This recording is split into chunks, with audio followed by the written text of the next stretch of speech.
যুক্তরাষ্ট্রের সাথে বাংলাদেশের বাণিজ্য ঘাটতি তুলনায় ৩৫% শুল্ক নির্ধারণ যৌক্তিক হয়নি বলে মনে করছেন অর্থ উপদেষ্টা। এটা আশা করেনি বাণিজ্য মন্ত্রণালয়।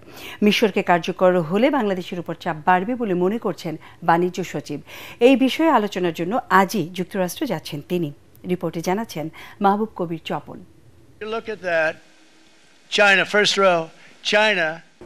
গত এপ্রিলে বাংলাদেশি পণ্যের উপর ৩৭% শুল্ক নির্ধারণের পর তা ৩ মাসের জন্য স্থগিত করেন মার্কিন প্রেসিডেন্ট ডোনাল্ড ট্রাম্প। সেখান থেকে মাত্র 2% কমিয়ে 35% নির্ধারণ করা হয়েছে, যা ১ আগস্ট থেকে কার্যকর হবে। মোনালিসা হেভি ফ্লো 15 পিস প্যাকেটের সাথে 8 পিসের একটি প্যাকেট একদম ফ্রি। তবে একে যৌক্তিক মনে করছেন না অর্থ উপদেষ্টা। আমাদের ডেফিসিট মাত্র $5 বিলিয়ন, ভিয়েতনামের 125 বিলিয়ন। ওখানে কিন্তু ওরা মোটামুটি কনসেশন দিতে ওদের রাজি হয়েছে, কিন্তু আমাদের এত কম ডেফিসিট।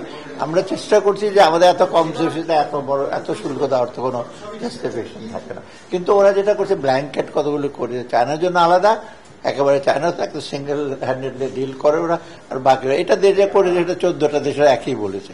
14 দেশের মধ্যে এখন আমরা এটা নেগোশিয়েট করবো। এতে বাংলাদেশের রপ্তানিতে নেতিবাচক প্রভাব পড়বে বলে মনে করছেন বাণিজ্য সচিব। ভিয়েতনামের উপর 46% শুল্ক আরোপ করেছিল যুক্তরাষ্ট্র। আলোচনার মাধ্যমে তা কমিয়ে 20% নামিয়ে এনেছে দেশটি। বাংলাদেশের কমেছে মাত্র 2%। তাহলে কূটনৈতিক তৎপরতার কোনো ঘাটতি ছিল কিনা এমন প্রশ্নে বাণিজ্য সচিব দাবি করেন তৎপরতার কোনো ঘাটতি ছিল না।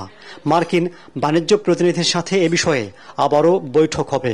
প্রতি বছর বাংলাদেশ যুক্তরাষ্ট্রে রপ্তানি করে $6 বিলিয়ন পণ্য আর আমদানি করে $2 বিলিয়ন।